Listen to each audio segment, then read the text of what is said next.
Welcome to the Make Movies Great Again podcast, the only show in the universe with the sole mission of destroying cynicism at the box office. Here are your hosts, Matt, Adam, and Sean.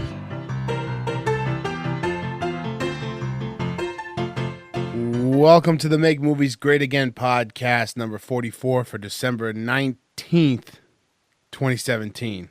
Is today December 19th? Holy shit. Yeah. Holy shit. December 19th, 2017. You can chat with us on Twitter at Make Movies Great. Toss us a like on Facebook at Make Movies Great. And heart all of our pictures on Instagram at Make Movies Great. Don't forget, this podcast is available on iTunes, Stitcher Radio, and also YouTube. My name is Matt. And I'm Adam. Just What's two up, of us, guys? Just two of us Just today. the two of us today. Just the dynamic duo, the gruesome twosome. Yep. Sean is president, but we will not let him down. Yes, he is. Well, I wasn't about to cancel the podcast. No, can't cancel the podcast, especially since if we're going to be taking a week off, we want to make sure we have something cooking while we're gone. We also, so Sean and I have seen, we'll get into this a little more later, but we have seen The Last Jedi. Adam has not yet. Shame on you, Adam. Shame. Where I need a bell. Shame. You're seeing it Friday. We might not be able to sneak in our review of The Last Jedi, but we promise you that this is going to be probably one of the most in-depth reviews we're going to do on any movie we've done so far. So I'm working on writing up an outline for different, themes, characters, everything. We're gonna take The Last Jedi and we are gonna dissect it like we dissected frogs back in 7th grade. That's right. We're gonna really dissect it. So it's gonna be great, but it might not come out this week. It might have to be early 2018. It might actually come out the week we're going to do our best movies of the second half of 2017. If you remember, back in June/July, we did a best of 2017 for the first half of 2017. So we're going to repeat that every 6 months or so. So we'll do the second half of 2017 coming early next year, which is only a couple weeks away. Yep. So that's exciting. Adam, what'd you do over the weekend? What I do over the weekend? So, Saturday I went to the theater and saw The Nutcracker. Ooh, really enjoyed it. Fancy boy. Oh yeah, I was enthralled. I had no idea they didn't speak the whole movie, the whole show. So that was interesting. And then Saturday we had our Yankee swap. What'd you do? What else did you do this weekend? The Yankee swap is basically, you saw me at my most active this weekend. That's all I did. Yeah. I went to go see Saturday morning at 9:15 a.m. I went to go see The Last Jedi, but then the rest of the day was basically just me hanging out at home. So, and then Did you go back and watch the rest of them? What? Oh, no. So, honestly, as soon as I got home, I had to run to the mall to get the Yankee swap gift for Sunday. But oh, yeah. I came back in, and I immediately, for some reason, I was immediately drawn to watching the prequels. So I went for no other reason other than I grabbed my DVDs off the shelf and I opened it up and I just put in Clone Wars. So okay. There's nothing to read into there. I just wanted to watch the Clone Wars just because I haven't watched the prequels in a very long time. Yeah, I feel like I need to revisit. Yes, because after I saw Rogue One earlier this year, I rewatched the original trilogy because that's only natural. You watch Rogue One and then you just want to watch A New Hope. You want to watch Empire Strikes Back. You want to watch Return of the Jedi. So anyway, I'm super excited for you to fucking see The Last Jedi, man. I can't wait. I'm dying too. Yeah, we won't say anything else. Okay. All right, movie club. We are not doing El Camino Christmas this week because of the whole backup of Sean not being here, and we're taking a week off, so we're kind of going to put that on hold. We are going to revisit that for our next official movie club, but Adam would like to give us a Christmas movie for us to watch. We're not going to do I don't know if we're going to do an official review, but we will definitely chat about it next time we're all together. So, Adam, what are we watching? Okay, so as our listeners may know, I am a big-time Trailer Park Boys guy. And after I watched El Camino Christmas last week, I was still in the Christmas spirit, so I watched the Trailer Park Boys Christmas special, the first one. And I loved it. I was dying laughing. And now I can see this one was was a lot funnier because I've seen the whole series now, and then I went back and watched this, and it revisits a lot of funny things that happen throughout the show. Like, for example, one of the characters, Ricky, drives around this shitbox car, but the whole series, but you see the car when it's actually in good condition in the Christmas special. So that's really funny. To see the transformation to a shitbox happens in the Christmas special, basically. Okay. So that's not the one I'm referring that I want us to watch because obviously I've already seen it, and that one has a lot of callbacks to the series. But they also have another one called Trailer Park Boys Live at the North Pole. It sort of sounds like it's a comedy, like it's a stand-up special, but it's not. I think it's like an hour and 20 minutes long. Christmas special, Trailer Park Boys. Very funny. I'd like to say you don't have to. I mean, you'll have to be super familiar with the characters to watch it. It would be helpful if you knew a little bit about the show, but I'll bet that you enjoy it anyway. Mm-hmm.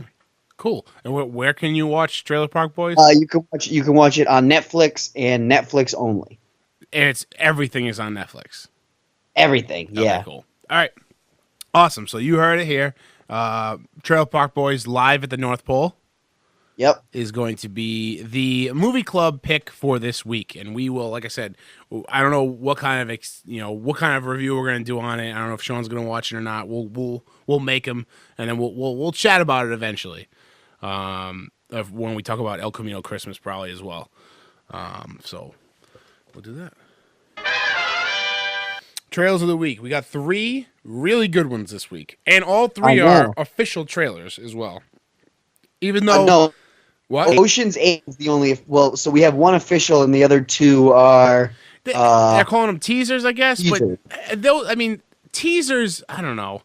We're really splitting hairs these days on what constitutes a trailer. To be honest, we could probably do a whole episode on that. But like, I've seen teasers that are fucking like 5 seconds long. That's a teaser. What I see out of let's go right into the first one. Mortal Engines. The new Peter Jackson joint. To me. Yeah, go for it. Peter Jackson is producing. He's not directing. I thought he was directing, which got me really excited initially. But he's producing it. But the person who is directing it was apparently his go-to visual effects guy for Lord of the Rings, King Kong, The Hobbit. So this guy's got some experience with big budget movies. They're really doing a good job of just plastering Peter Jackson's name on it and like making sure people know that he's involved. Yeah. So for those of you who don't know, Mortal Engines is it's a series of books. I don't have the exact synopsis in front of me right now, but basically it's set in the future where cities no longer exist and cities are mobile. And larger cities devour smaller mobile cities into their own. And in the teaser trailer, you see London devouring a smaller city, which is really interesting. I tried to get the book, I don't know, probably about 9 months ago. I tried to get the first book about 9 months ago. Not in print at the time. Yep. Just not in print. So maybe it'll come back out. Maybe it is back out. I'd like to check it out, but I'm psyched about this movie. It seems like Mad Max on adrenaline. Like Mad Max on adrenaline, yeah. Yeah, I don't know, it looks wild. And like you said, the book is not in print, so the only way you could really buy a copy of this first one, Mortal Engines, is to like spend an absorbent amount of money on eBay. It's like as soon as people found out that it was going to be made into a movie, they started throwing it on eBay for like $50, 40, 45, $50. And so I'm just going to wait because apparently there's a whole box set of these for the whole series that I'm sure there's at least 3. I'm sure once this movie, like now that the trailer's out, I'm sure it's going to gain popularity, and I am sure they're going to go back into circulation and start printing these books again. Because this is something it seems like I would really like to read as well before I see the movie. When is the movie coming out? 2018? I didn't see that, but that would be my guess. Yeah, I would say late. I think it's late 2018. Yeah, probably so- like Christmas 2018. That would be my guess. Yeah, probably. Probably. So next one we got up here is Ocean's 8. Ocean's 8. So for those of you not familiar with Ocean's, the Ocean movies, there was 3 of them, right? 3 other ones? Yeah, 11, 12, and 13. Yes. And so this is Ocean's 8. Ocean's 8. The thing that separates this one from the other one, other than being short a few members, this is all women. So, and it's not just a movie with like, it's not an indie movie with just some women you've never heard of before. This is a star-studded cast. Yeah. You got Sandra Bullock, you got Mindy Kaling, you got Cate Blanchett, you've got Anne Hathaway, Helen Bonham Carter, Rihanna. That's it. We just stopped right there, Rihanna. It looks real, and among other actors as well in it. It looks awesome. This looks fantastic. Yeah. It looks like from the trailer, it looks like they're gonna rob the Met Gala. I don't know how you do that. But specifically, they're robbing the necklace that Anne Hathaway's character wears around her neck. Oh, interesting. So is she not part of the crew? No, she is not part of the crew. She is from what it seems like from the trailer. It seems like to me that Sandra Bullock and Anne Hathaway once worked together, which led to her going to prison. And when Sandra Bullock got out of prison, she wanted to do another job because in the trailer she said, "This is what I'm good at, right? Robbing shit." And I also think, because there's also this line that Cate Blanchett says to Sandra Bullock in it, where basically she's like, "Don't do a job while you're on a job." So I think she wants to get revenge on Anne Hathaway specifically. But also, and I don't know if the rest of the crew knows that. So then, it could be that inner strife and whatnot, and that could be like a main plot point. That's what I got out of the trailer. So I don't know for sure. I was like looking at watching the trailer. Anne Hathaway makes 8. You know what I mean? I didn't see another. Well, there was another female character that could have been part of the crew. There was one woman that Cate Blanchett and Sandra Bullock were watching in the park, like doing card tricks, and then like she stole their watches. Yeah. I don't know what her name is, but like even she doesn't make 8. You know what I mean? She strikes me as like the lowest. Well, because you've got definitely in the crew, you've got Sandy Bullock. Yep. You've got Cate Blanchett. Yep. You've got Mindy Kaling, Rihanna. Yep. Girl in the Park. Yep. Helen Bonham Carter. Helena Bonham Carter. That's 6. Hold on. I can easily look this up right now. Hold on. Let me see. Oh, you got the mom. Who's the mom that like picks them up? That's 7. The mom? Yeah, the mom who's like, Sandy Bullock shows up at her house, and the kid's like, this is mom's special work trip. Oh, Sarah Paulson. Yeah, Sarah Paulson. Okay. Olivia Munn is also casted in this, but there's also, but it's like Dakota Fanning as herself. Hey, I'm looking at the IMDb page too. You see Richard Armitage in there. Does that guy look familiar to you? Richard Armitage? Who is he? No, I don't see him anywhere. Does the name Thorin Oakenshield ring a bell? Whoa, no way. Oh, shit. Oh, yeah. That's him. Claude. His name's Claude in this movie. So, by the looks of this, like, Katie Holmes is in here, too. There's a lot of people, I can just see them as being cameos or being themselves. You know what I mean? Like, yeah, well, that's what it seems like. It seems like if there's any characters that don't have names next to them, I think they're just playing themselves. Because they do talk about, well, James Corden. Actually, no, that doesn't make any sense because James Corden is obviously not James Corden. If you look in the trailer, he's like giving Sandy Bullock advice. Right. He doesn't have a character name next to it. So I don't know, but I think from what it seemed like, they're making a play for her necklace, right? Yeah, that's what it seems like. So I don't know. I don't know the details, but bring that's up what I gathered. two more things about this. One, I'm super psyched to see Cate Blanchett in the Brad Pitt role. Because Brad Pitt is my favorite part of the Ocean's the movies. right-hand man? Yeah, all he does is eat and drink, and like he'll do one awesome thing, and that's about it. You know, he just busts everyone's balls the whole time. Yes. He'll do one awesome thing and just eats and drinks the whole time. Uh-huh. That's it. I like so it. I'm psyched for that. Number two, did you notice at the end of the trailer that Sandra Bullock is sitting in, like she's at a, not a, like it's a columbarium is the name of it? I don't know. But it's basically a grave for Danny Ocean. Really? Oh, no, I did not see that. The tombstone, and it says Danny Ocean on it. So is she related to Danny? Oh, yeah, it's her brother. Oh, I didn't know that. Yeah, it's like her brother. So here's what I'm thinking. Maybe they do Oceans 8, 9, 10, bring Danny back to life, and do one gigantic Avengers-like heist with both casts. Wait, so minus Bernie. How do you bring Danny back? I don't know. I mean, he's a master. He could disappear. I guess. Just like the guy in Ocean's 12 disappeared.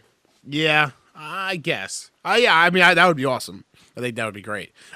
We're getting way ahead of ourselves, but just that's an interesting wrinkle that that George Clooney's character is going to be assumed dead in this movie. Is Sandra Bullock's last name in this Ocean? Yeah. Oh, okay. Debbie Ocean. Oh shit! I missed that totally. All right, cool. Yeah. Awesome. All right, I'm into that. Last one up on the trailers of the week, we have Sicario 2, which was a nice treat. It dropped today. Came out of nowhere. Yeah. I know you agree with me. We fancy ourselves movie guys. Yeah. I'm not sure if our listeners knew this. I felt like this would have been on our radar, but it was not. I didn't even know this was being made. Yeah, I did know it was being made. I just had no idea of time frame, and honestly, it slipped through the cracks, and I forgot about it. I only recently, I think earlier this year, I watched the first Sicario for the first time, and I fucking loved it. Oh yeah, and this looks. I instantly wanted more of it. I wanted more of that world, and it was just so well done. And yeah, Benicio del Toro is a fucking master. I fucking love him. Yeah, he's so badass. I want more Josh Brolin in this movie too, though. I felt like he wasn't in the other one enough. Well, I think that because Emily Blunt kind of took, it was more about the story with Emily Blunt. I'm not going to give any spoilers away for those of you who haven't seen it. There's no reason for me to right now. But you know what I mean? Like, it followed Emily Blunt more. But I think now, clearly from the trailer, you got Josh Brolin and Benicio del Toro. Running the show. Yeah, you get more into like their relationship that you got at the end of Sicario 1. They got flipped to you. So yeah, not flipped, revealed to you. So yeah, I'm very excited. It looks fucking badass.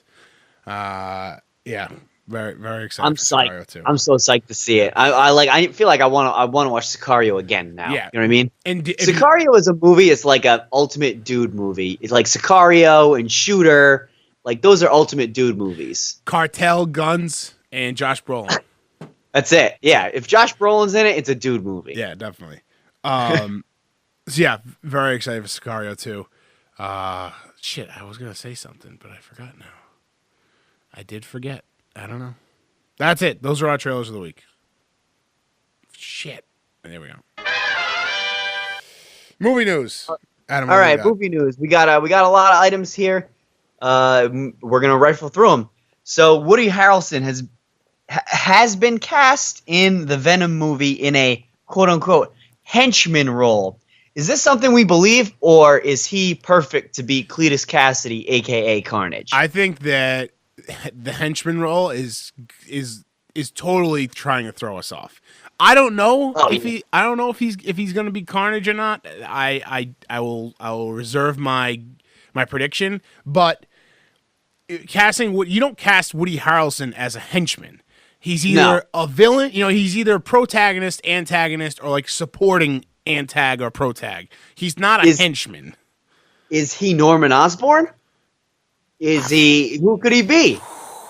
Norman Osborn, that'd be something. I don't know. I don't know anything about this Venom movie. Well, you know what? You keep yourself in the dark for this one, and I'll handle this one. I'll burden the load for this one. So I do as fresh as possible. I do appreciate that. I think they're doing a good job of keeping it under wraps as far as like and keeping in like the mystery around it of what they're doing. So I don't know. Yeah. But what I do know is when Woody Harrelson is put into a movie, especially nowadays, Woody Harrelson's had a big time renaissance. It's going to a big time renaissance ever since Semi Pro. That was his come up, his come up. You know what I mean? Like back up. What?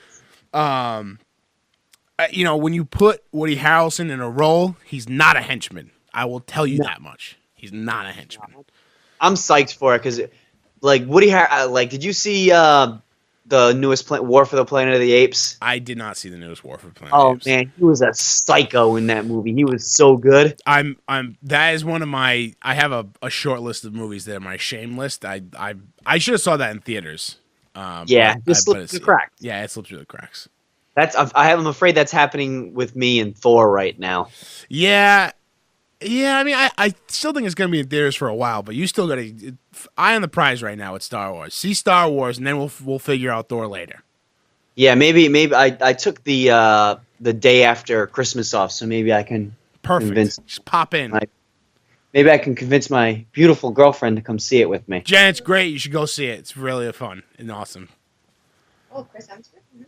Okay, Chris Hemsworth's great, and also Jeff Goldblum. It wasn't that hard of a sell. Jeff Goldblum is probably the best part of that movie. I'm not even exaggerating. Jeff Goldblum. All right. Yeah. Wait. Number 2. This. Did you have anything else to say? No, not a henchman. Okay. That's what I have to say. Not a henchman. Okay, number 2. There's a rumor in the streets. This came across my bow like probably the day after we did our last podcast that Simon Kinberg, who is directing the XMen film, the Phoenix one. I can't remember the exact title. Dark Phoenix. He's directing that right now. Is also rumored to be developing a Boba Fett movie. So, number 1, that's really exciting. Number 2, I'm not sure how you have time to direct a big budget X-Men movie and develop another big budget Boba Fett movie at the same time. Well, let's look at the time frame here. You have Han Solo coming out in May. Yep. You have Han Solo coming out in May. Episode 9 isn't coming out until late 2019. Probably Christmas time 2019. And so the earliest that this movie would be coming out is probably late 2020. Okay, so there's some time. Time.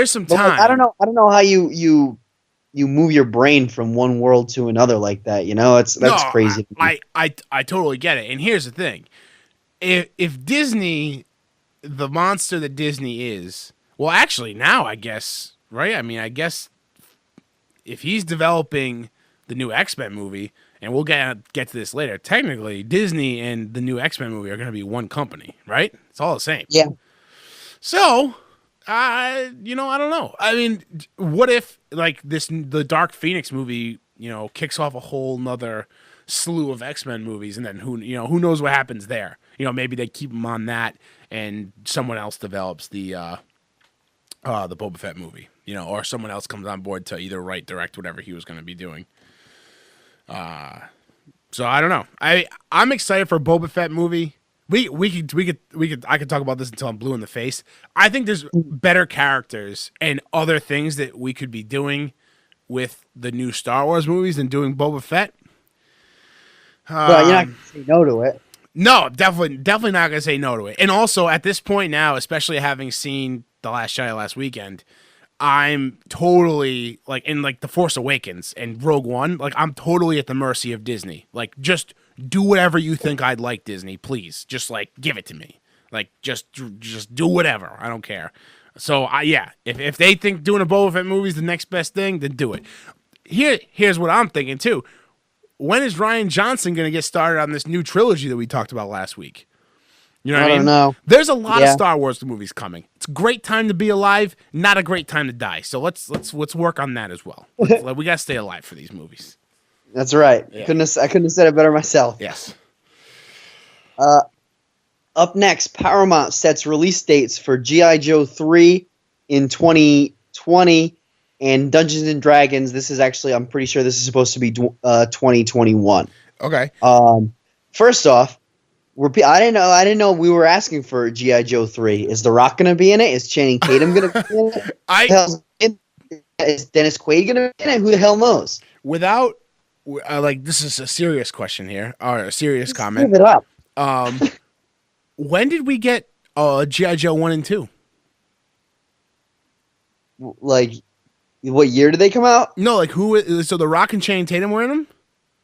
Oh, yeah. So the first one was G.I. Joe, Rise of the Cobra, starring Channing Tatum and Marlon Wayans. Oh, that's right. That's right. Marlon Wayans was in it, and then The Rock kicked in the second one, right? Yeah, I'm pretty sure Channing Tatum dies in the first 5 minutes of the second one. I've never seen it, but I'm pretty sure that happens. Okay. And then The Rock takes over. Those are two movies that really they're nowhere. Like, I don't even think you can watch those on Netflix. I've never once, I've totally forgotten about them. I've never once in my perusing of Best Buy DVDs or FYE DVDs or scrolling through Netflix, Hulu, or Amazon Prime have never seen these movies. Yeah. Where are people watching these movies? Not and are people really clamoring for a third one? I don't. Apparently, is it going to be? Did they say anything about if it's going to be a continuation of these other two? I mean, it's GI Joe 3 is what I read. Oh, it was. So yeah, it is. It's got to be, unless they're continuing another one from the 80s. I don't know. Yeah. Dungeons and Dragons sounds awesome. It does sound cool. I mean, you and Sean and I have been talking about getting into learning how to play the game. So maybe we can do that sometime before 2021, so we can be familiar with the movie before we go see it. Get familiar with the source material. I don't know if you had left already, but Mike D, when he was over for the Yankee swap, was talking to Sean and I about getting a campaign together. Oh yeah, he was talking about that. I think I was there. I might have been Hawkeyes on Chase, but yeah. He was saying that not only does he play regular Dungeons and Dragons with his buddies, but he also plays a D&D where it's the Star Wars worlds. It's Whoa. Star Wars worlds, and you can play as I can't be Luke Skywalker, but you create your own character in a Star Wars world where whether you're a Jedi or a traitor or whatever, and then you do a D&D campaign but with Star Wars rules, which sounds fucking amazing. And so we're gonna look into that. But a Dungeons and Dragons movie 2021. That's cool. I like that. I'm into it. I hope it doesn't turn out like the Warcraft movie, because that's what it seems. It seems like it could have turned out. What? Did you see that? I did see that, but way after the fact, on HBO. I mean, because I was familiar with the game back in the day when I used to play, so I was like, I might as well check it out. But it really wasn't for me. It was very. He's like, you have to be really into World of Warcraft to really enjoy that movie. From what I think. But D&D could be cool, I think, for everybody. All right, I'm in. Yeah. All right, up next, this is big news for us. Ian McKellen has teased that he could return as Gandalf for Amazon's Lord of the Rings series. If I wasn't any more in than I already am. You know what I mean? Just put just the awesome I don't know, the man from those movies back in him, the actual guy, and I don't know, I can't even control myself. I can't even form sentences. I'm so psyched about that. Did we confirm? The man is Magneto and Gandalf. Who is? I mean, other than Harrison Ford, who plays cooler roles than that? No, it's tough to beat. It's like him. It really is. Harrison Ford is probably the closest second. Harrison Ford's number one. Oh, right. Sorry. Han Solo, Indiana Jones. Yeah, sorry. That's what I meant. I meant number one in Deckard. Number one is Harrison Ford, and 1A is Ian McKellen with maybe a few others. But did we confirm what the Lord of the Rings series is going to look like? Where it's going to continue off of? Is it going to be I don't know. I don't think. I think last we left it still unconfirmed, probably because us. I think it's going to probably take place in between the two series. Okay. Which makes sense to me. It would be cool to see. I don't know if you need to even heavily feature Ian McKellen as Gandalf. I think you could even do it as simply as sprinkle him in when he's needed. And of course that's exactly his character in the series and in The Hobbit and Yeah, he's always showing up, giving everybody a mission, and then bailing when stuff gets tough. Right. But he's like, he's He there. comes back. He comes back and saves the day afterwards. Right. So they could definitely do that because I definitely don't see Ian McKellen signing up for a full on the lead role in the new Amazon show. Even though like 90 years old. Yeah, but if there's a chance that the Gandalf that we know from from The Lord of the Rings and The Hobbit comes back, I'm all about it. All about it. Oh yeah, can't turn that. So that's cool. Up next, Oscar Isaac has been cast as Gomez Addams in an animated Addams Family movie set for 2019. Like, if you're gonna cast Oscar Isaac, he looks like Gomez Addams. Yeah. He should be a live action Gomez Addams. It's a great casting, but I feel like they dropped the ball on the type of movie. I feel like in this case, the casting intern was told, okay, we're doing an Addams Family movie. We need someone for Gomez Addams. And the intern was probably like, got the perfect person. Oscar Isaac is the perfect person. And they just forgot to read the part where it says animated, and they just had to stick with their guns. They're like, fine, but Oscar Isaac is still going to read for this part. I agree with you. That's definitely it. He looks just like Gomez. He would put a pencil-thin mustache on that guy. And he would play I couldn't think of anybody more perfect to be Gomez Addams. And it's a shame that his face is going to be hidden behind animation unless they sculpt the Gomez Addams character to look like Oscar Isaac. Which like Beowulf style? Yeah, I guess a little bit, but I'm even saying like if it's full on animation, like I'm talking like, Toy Story, like full on animation. Like he looks so similar. He looks so similar to Gomez Addams that you could really just make Oscar Isaac into an animated character and dress him up like Gomez Addams, and he'll look similarly enough to the Gomez that we know from from the cartoon and from the movies that it would work. Yeah, absolutely. So then you at least get a little bit of a taste of Oscar Isaac, not just his voice. That's cool. How amazing would it be if they got Christina Ricci to play Morticia? Oh, that would be cool, right? As like right? That'd be really cool. I mean, you could really. They contacted Jen and I, but we had a schedule conflict. You guys should send over your Halloween picture and be like, "Listen, this is it. This is the pinnacle." And they'll just dub Oscar Isaac's voice over mine. Right, exactly. But yeah, I think that's cool. I like. Do you know who's doing this? Like, what studio is doing this? Who has the rights to the Addams Family? Is it Disney? Disney. I think it's Disney actually. Okay, I'm fine with that. I mean, default. Yeah, default. Exactly. Yeah. I love the Addams Family. I personally would like to see a Munsters movie, but that's just me. Didn't they tried to bring the show back with his name? They did. I forget. Jerry, what's his face from Tomcat? From Tomcats. Jerry from Tomcats. Oh, yeah, and he's also in Kangaroo Jack.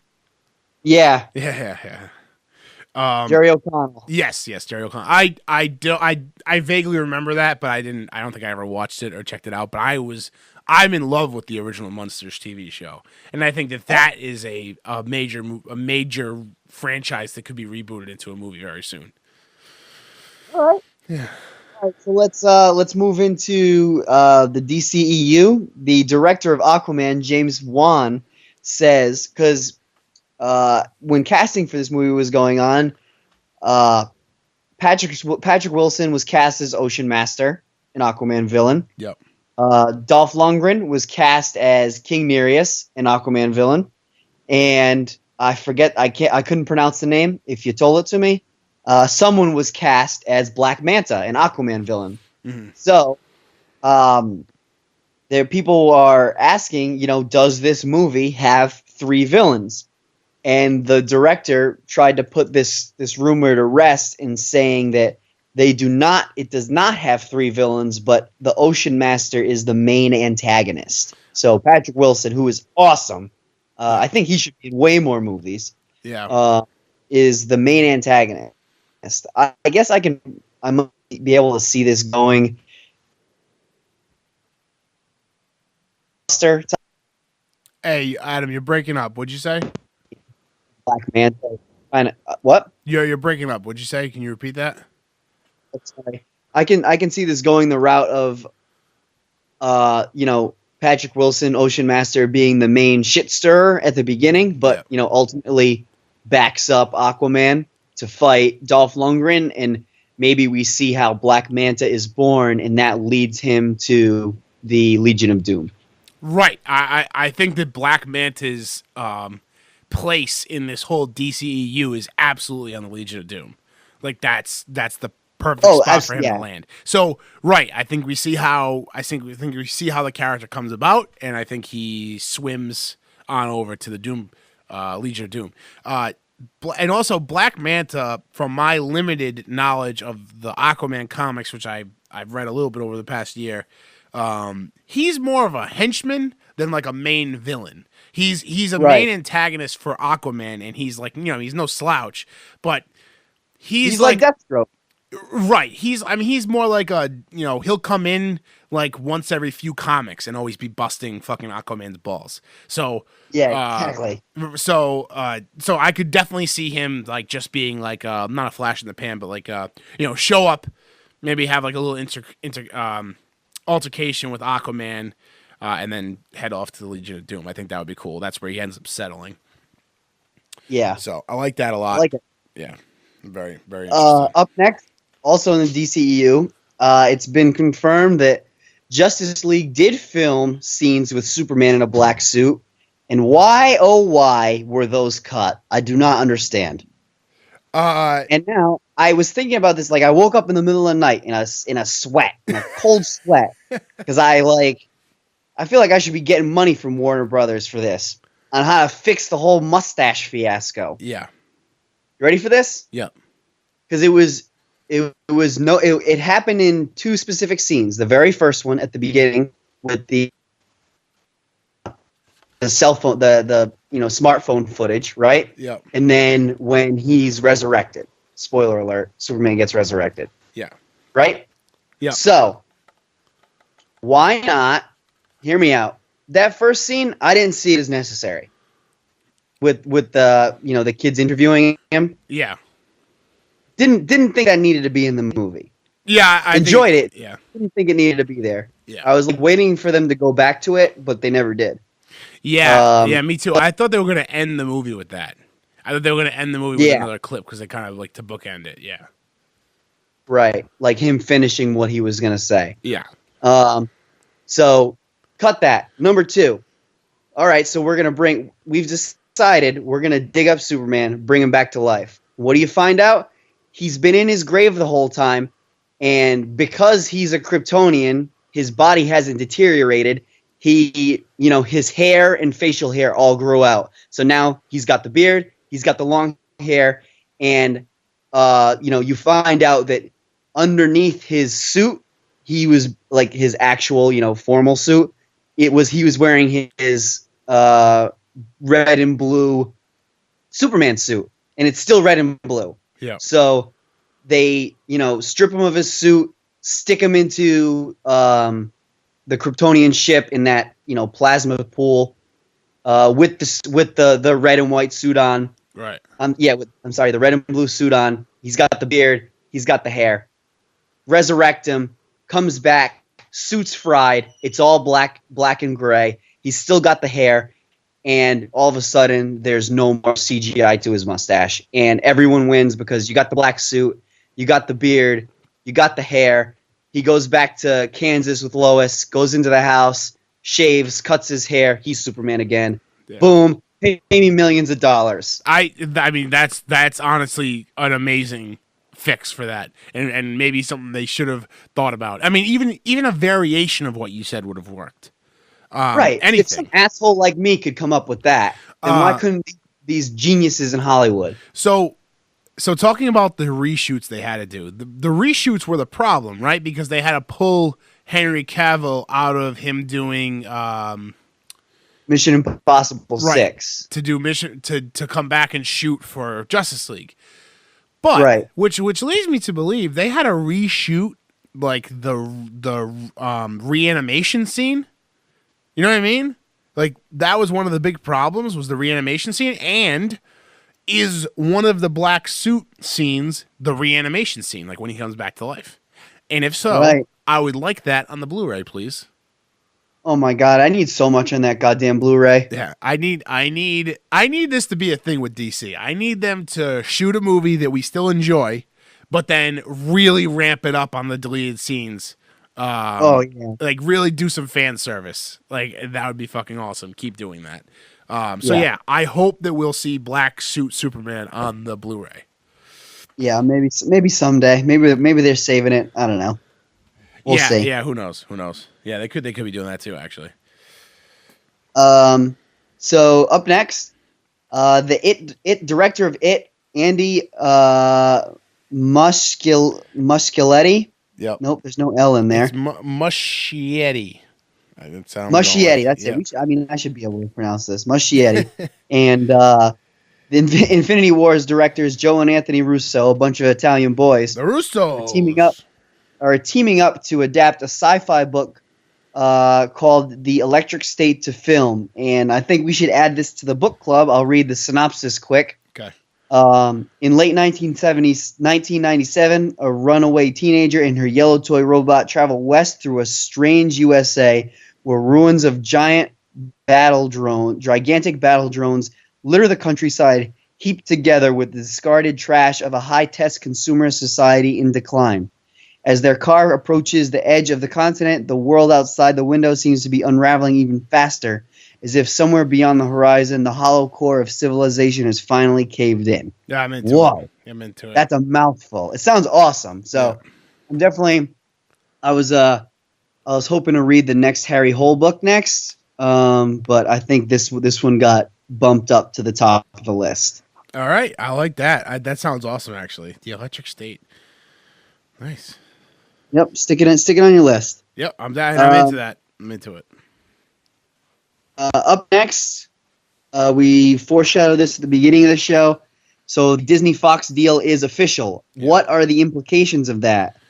Well, so I think I'm going to start off with, I think we talked about a little bit about like what the implications are, but now that it's official, Disney Fox, we're going to call the company that owns all this shit, we're going to call it it's Disney, right? Disney is the top company. It's Disney.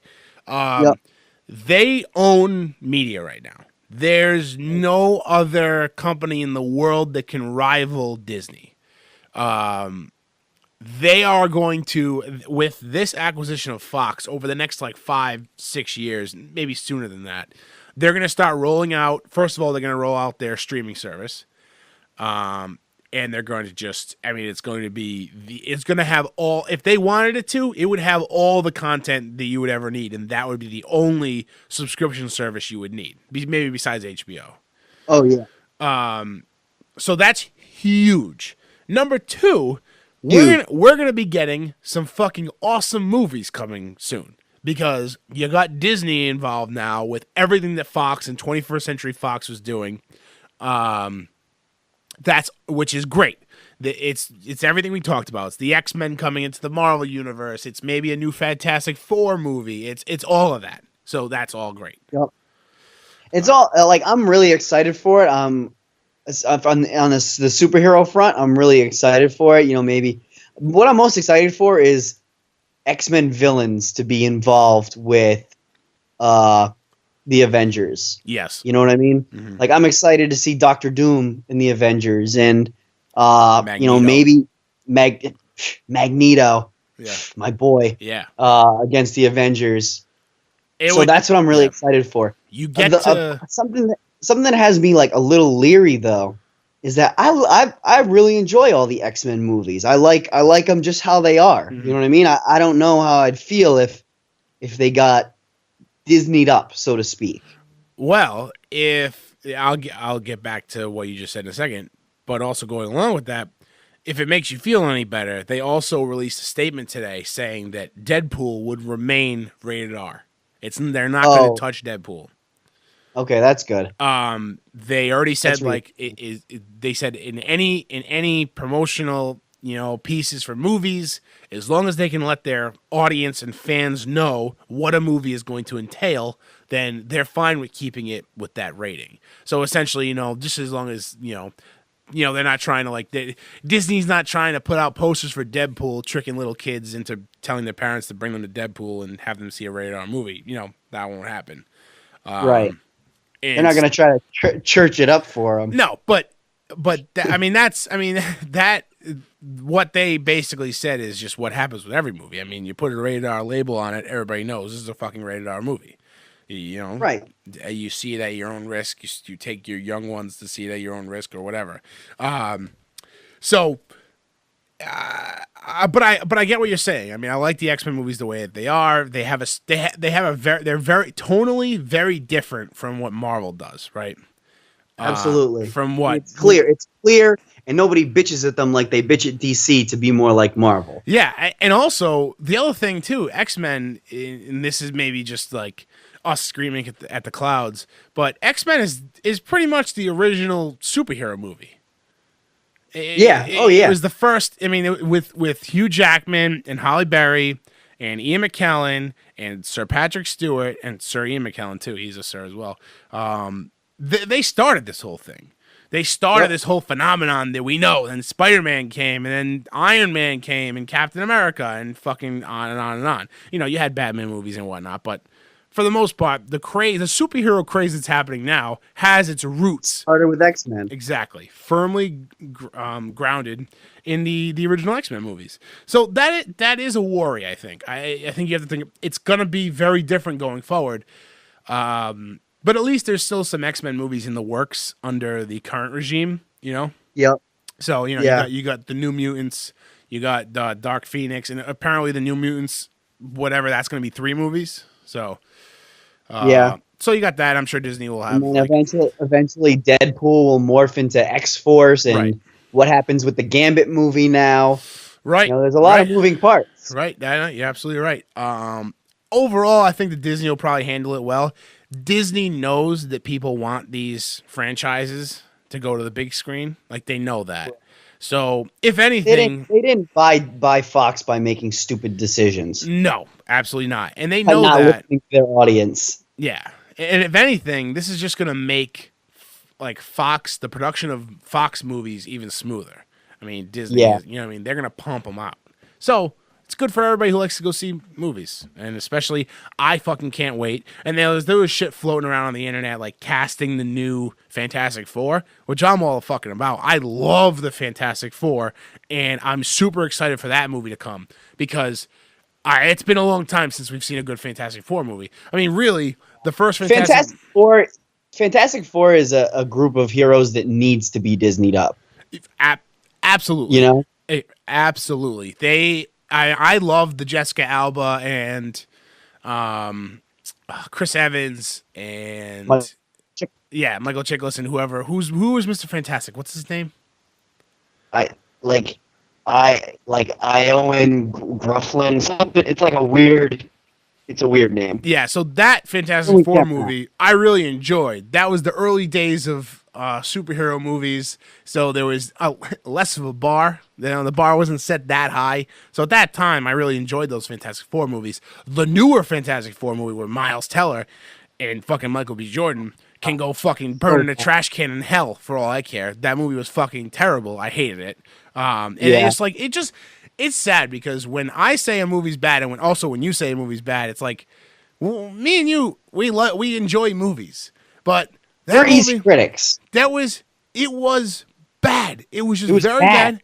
I lost interest. It just sucks. So I'm so excited for Disney to sink their Mickey Mouse claws into the Fantastic Four and fucking make a really good one. I'm so excited for that. Because then you can sprinkle in Mr. Fantastic over here in this movie because he's the fucking man. You can sprinkle in, like you were saying before, Doctor Doom here is a villain. Maybe opens the floodgates for Doctor Doom. Right. It's awesome. Fucking awesome. Love it. Love it. Love it. So that's cool. It's huge. This deal, the $58 billion or whatever that went into this deal, cannot be overstated. This is a massive deal. So Very excited. Jeez. Comic book fans and comic book movie fans alike should be very excited Get for fucking this. hyped. Marriage. Yeah. All right, and our last item, and Matt let everyone know at the beginning of the show, I have not seen The Last Jedi yet. Shame. He has, and Sean has, to rave reviews that they've told me. Yes. It doesn't seem to be the general consensus. No. So Matt, I want you to just give me your reaction first. No spoilers. No, absolutely not. I will tell you what I've seen online. I'm not even going to dip into the movie at all. What I will tell you is, from what I told you, I enjoyed it very much so. And we'll talk more about how I enjoyed it and why I enjoyed it after you see it. But this is a very love it or hate it movie from what I've seen. This is what me and Sean are talking about. There's from all the reviews I've seen and from the people I've talked to, there is no middle ground on this movie. It is right. Love, hate. We put out a tweet, our usual tweet when big movies come out, we put out a tweet, we say, if you saw a blah, blah movie, describe it in one word. Some people that we talked to, and specifically Andre, our buddy Andre from Backseat Directors, he tweeted me back and said his one-word description for The Last Jedi was pointless. And I hadn't seen it at that time, but that shocked me.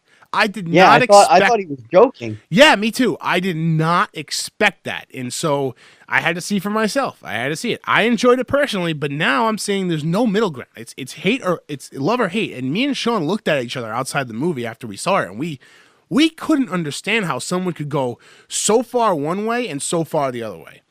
It didn't make sense to us. And then I started to think about it. And I think that the biggest problem, not the biggest problem. The reason why there's such a disparity in these reviews is that I think that Star Wars means something totally different to everybody. And I think this movie really split the defense, so to speak. It really put people in two camps. It's you either liked it or you hated it, and that's what happened. Yeah. So that's my 2 cents. Seeing the same thing. I've been seeing the same things. I'm going into it with a clear mind because I'm not a sheep. Right. And I'll judge a movie for myself. But I just I'm afraid now that what if I don't like it? Yeah. But I'm sure I will because like I said, I'm an easy critic. And let me preface what I'm about to say by saying I don't like the Rotten Tomatoes scoring system.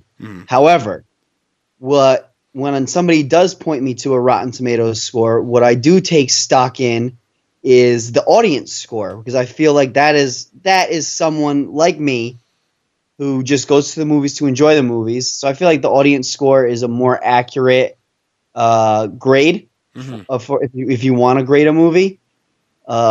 Other than the tried and true method of thumbs up, thumbs down, and thumbs medium. Yes. If you want to grade a movie, I feel like the audience score is the way to go because not everybody is a stuck-up critic looking to grab some headlines. This movie has the lowest, or it might not be lower than Attack of the Clones, but one of the if not lowest, the lowest audience score on Rotten Tomatoes. It's wild, man. It's crazy. That's man. crazy to me. Crazy. Just another reason for me to hate this fucking website. I'm glad, I want to go off on a tear. You also have to remember, and we talked about this when we talked about how if you're going to take stock in anything, like you said, read the public score. What is it called? The audience score. Right. Read the audience score. But then you have to realize that certified fresh comes from the critics, not from the audience, not from the people. Right. But also the people who are submitting online written reviews are also, you know what I mean? I'm not saying anything bad about those people because I've done it before. But the people who leave regular reviews, is a whole nother subset of people. You know what I mean? Yeah. So there's people trying to be those critics. Yeah. I think that, and since I've seen The Last Jedi on Saturday. I've been listening to on my car on the way to and from work, and some a little bit on Sunday morning. I've been listening to podcasts and YouTube videos or reviews with spoilers of The Last Jedi, trying to figure out what everybody, like the people who hated it, what they hated about it, the people who liked it, what they liked about it. And I think that there's a lot of instances where The Last Jedi is very misunderstood. And now I'm not saying like a very deep misunderstanding. I'm just talking about like people took this scene one way, other people take it this way. And I think that it, in a lot of cases, it plays both ways. Like I said. Right. Like you said, splits defense. Like I said, like I was saying before, like this, what the fuck? What was I trying to say? I lost my train of thought. It was basically like everybody has a different reason why they love Star Wars. And it's taken me until this movie to realize that it's really, I mean, there's really a big difference. And I think that every movie before this, for the most part, has done a good job at pleasing both sides.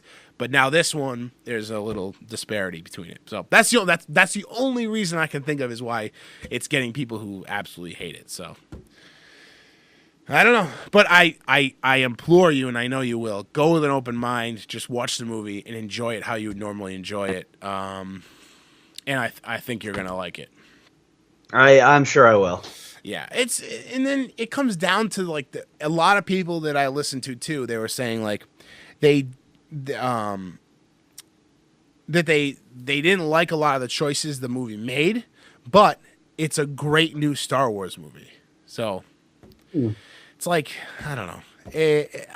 And like Sean, too. Sean almost loved it, I think, more than I did. Really? Sean was saying, and I wasn't ready to pull this yet because I got to see it a second time, maybe a third time in theaters before I can absolutely like finalize my rankings of all the Star Wars movie. But Sean said he watches Star Wars movies to see if they can top Empire Strikes Back. And he said, quote, "I think that this has done it." Wow. Right. So that's Sean saying this, and I don't mean anything by that, but Sean is a tougher critic than you and I. He is. For movies, and he fucking adored it. So take that into consideration, I guess. Okay. So, but I'm so fucking excited for you to see this movie. We have to talk about it as soon as you're done seeing it. Yeah. But anyway, absolutely. Yeah. All right. Let's wrap up here. Before we get into what we're watching, we're going to talk about what's new in theaters. This week, we got 5 on the list. Jumanji, Welcome to the Jungle, which is getting fucking stellar reviews. Have you seen this? Really? Yeah, like 85% on Rotten Tomatoes. Again, we don't really like the Rotten Tomatoes scores, but it is telling for a movie like Jumanji, or what we thought Jumanji was going to be, to get such a high score on such a pessimistic website. Jen and I were just saying last night, like we saw a trailer and we're like, do we want to see this in theaters? And I'm like, if she said yes, I'd go see it, but she's still on the fence. So I feel like this is a movie that we'll watch, on our couch one night and just love it. You know what I mean? Do you want to know? Yeah, I agree. Do you want to know what hurts this movie? What? That it's called Jumanji. And I'll tell you why. This movie is nothing like the original Jumanji. It's nothing like it at all. It's not a spiritual successor. It's not a sequel. I haven't seen it, so I don't know for sure. But from what it seems like, you could have changed this name of this movie to anything else. You could have just called it Welcome to the Jungle. Right. Change the name of the game to Welcome to the Jungle, and it's fucking Welcome to the Jungle. It's about a video game that sucks you into this fucking world. It's nothing like the original Jumanji. Don't call it that. You have The Rock, you have Kevin Hart, you have Jack Black, and you have what's the girl's name? She's from Guardians of the Galaxy. Karen Gillan. Yeah. Karen. You have these 4 actors who are very well known, and for the most part, all hot right now. All very hot right now. I mean, Jack Black's been hot his whole career. And you don't need Jumanji to sell this movie. You probably could have done just as well, that way. It only hurts you, is what I'm saying. Yeah, I couldn't agree more. Yeah. You got The Greatest Showman, which of course is Hugh Jackman at his best and finest, is dancing and singing. The only way it could make him better is if he had blades, adamantium blades coming out of his hands. I fucking can't wait to see The Greatest Showman. It looks awesome. So I'll definitely be seeing that in theaters over the next few weeks. probably right when I get back from vacation. Pitch Perfect 3, which I didn't even know was coming out, to be honest. No, me neither. I was a big fan of Pitch Perfect 1. Me and Tommy Pags, big fans of the first Pitch Perfect. I never saw the second one. The second one was a big letdown. I got to be honest. It was a huge letdown. And this number 3 just seems like it's just going to be like, why? Unnecessary. Very unnecessary. You got Downsizing, of course, is the movie with Christoph Waltz and Matt Damon, where they get shrunk down to be little people. I fucking don't understand it. It looks very quirky, but also something I think I would probably enjoy eventually after it gets out of theaters, I think. What do you think? I probably won't see this. Yeah, I probably won't go to a theater to see it, but I think eventually I'd have to check it out. It seems like, honestly, a Black Mirror episode to me. That's the kind of thing. That's the kind of vibe it gives me. Because I think like they make it very happy-go-lucky in the trailer, and I think like shit's gonna go sideways in the actual movie. So there's that, and then of course Father Figures, which I'm not familiar with. Which one is this? Oh, Father Figures is Ed Helms and Owen Wilson, and they're brothers, and they don't know who their father is, so they set out on a road trip to go to find out who their dad is. And off the top of my head, guys that they think might be the dad are Christopher Walken, Ving Rhames, and J. Jonah Jameson. What's his name? Oh, J.K. Simmons. Yeah, J.K. Simmons. So it's like a pretty star-studded cast. And like you watch the trailer and you think it's a Farrelly Brothers movie, but it's not. But it looks like one of those movies, sort of like Vacation was for us. That if we go see it, we'll probably die laughing. Yeah, I might check this one out. I haven't seen Owen Wilson in a movie in a bit. Yeah, it's been a minute. Yeah, it's been a minute. So that's cool. All right, so those are our 5 for this week. Jumanji, The Greatest Showman, Pitch Perfect 3, Downsizing, and Father Figures. Those are all in theaters this weekend. Check them out. And, of course, The Last Jedi is still in theaters, obviously. So go check that out, too. Adam, what have you been watching? All right, so I mentioned already that I watched the Trailer Park Boys, the first Christmas special, and everyone will be watching the second one, live from the North Pole this week. I mentioned that I went to see the Nutcracker this weekend, which I really enjoyed. I got a couple more on here. I rewatched Guardians 2 on Netflix. So I enjoyed it the first time I saw it in theaters. Enjoyed it more the second time. Okay. I'm glad you said that, first of all. I actually bought it on Blu-ray, and I had the same reaction. I loved it the second time seeing it at home. I think it held up just as well as it did in the theater, plus more. Yeah. So I had this chat with one of my friends at work. He was saying that I was saying that I liked Guardians 2. I thought it was great. He didn't see it, right? But he immediately threw this out. He's like, didn't that just come out a few months ago? And I'm like, yeah, I guess, right? It came out earlier this year, a little bit like right in the summertime. He attributed it to it being like going so quickly to Netflix, of it being a bad movie. And I'm not going to I don't want to bash him because he hasn't seen it, right? And he wasn't making a comment about it's a bad movie. Well, I guess he was, but he just automatically equated with in his head, he made the calculations of and he's not a huge movie guy, but he was like, oh, it's so quick to Netflix. Wasn't this just out in theaters? Oh, that must be shit. I'm not going to watch it. How much does that play into your head when you see a movie going onto Netflix? And obviously, in this case, we know that Guardians 2 is a great movie. So 0. Right. 0 for me. I agree. And I was trying to explain to him, right, the reason why I said it doesn't have any correlation is because eventually we're going to see movies go faster and faster to Netflix. Oh, yeah. Yeah. It only makes sense. Netflix wants them, and the movie companies want to sell them to whoever will buy them. And if Netflix is going to shell out all this money to have the rights to show Guardians for a few months, 2 months, not 2 months, Guardians 2 for a year or whatever, they're going to do it, and they're going to try and make that money because as DVD sales go down, they have to make up their money elsewhere. And if Netflix is going to be the spot to do it, or Hulu, then that's where they're going to fucking put it. So that's a big, it was just weird to kind of I'm in my head, I'm like, there must be a lot of people that think that. It's like that. That's kind of crazy to me. So, but no, Guardians 2 is awesome. Fucking great movie. I also watched the Sex and the City movie. Never watched the show. I watched most of it. You watched half of it. So I watched some of the Sex and the City movie. That counts. Not that bad. That counts. Not that bad. It counts. I'm not gonna watch any more of it. You know what I mean? Yeah. But, not that bad. That's all I'll say about it. Okay. This one is pretty interesting. So I had this on a trailer of the week a few weeks back for a show called Dark on Netflix, and I texted you guys about it. The trailer looked like very Stranger Things-esque, so that's what piqued my interest. It didn't. I was a little hesitant because it was in German, and I didn't know if I could do an entire series with subtitles. So I popped it on, and to my surprise, there were no subtitles. It was in English.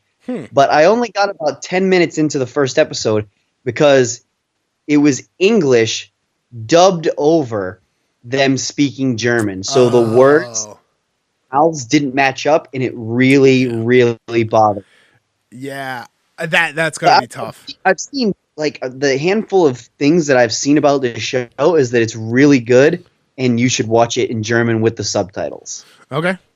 Are you gonna try and watch it in German with the subtitles? If I ever have, some time to, I might get back to it, but my TV show keeps up right now. Yeah. Just have to see. Yeah. And finally, I'm about halfway through reading a book called Artemis by Andy Weir, same author as The Martian. So good. Can't wait to be a movie. Oh, that's awesome. You're reading it. I had no fucking idea. That's awesome. I'm super excited to start that. What is it like? It's good. It's like it's not like The Martian as how The Martian is written like a mission log. It's not like that, but it's basically it's written like a. It's a very first-hand. It really seems like the main character, Jasmine. It really seems like she's writing it. Okay. You know what I mean? And then there are also parts of it where there correspond between her and a pen pal of hers that lives on Earth. Okay. So she lives on the moon, and she was 6, and she's like in her 20s now. Yeah. And I don't want to like give anything away, but because it's really good. But it's almost written like a diary, It's Oh, like cool. she's writing it for herself. Nice. Does it grab you like The Martian did? Like is he an easy read? Like you just don't want to put it down. Very easy read.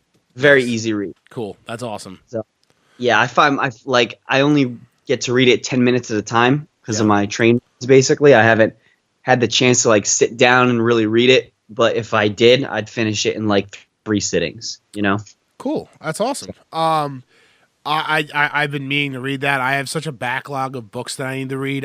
This vacation that I'm going on coming up, it's going to be a lot of sitting and doing nothing, which I'm bringing like 5 books with me, hoping I'm going to at least finish 2 or 3. I have a couple Star Wars books that I want to read, and also a few comics, which I think I'll be able to breeze through. So nice. Yeah. It up. So that's awesome. Though. That sounds awesome. So kind of an off week for me. I watched Austin Powers on Saturday. Which one? The first one.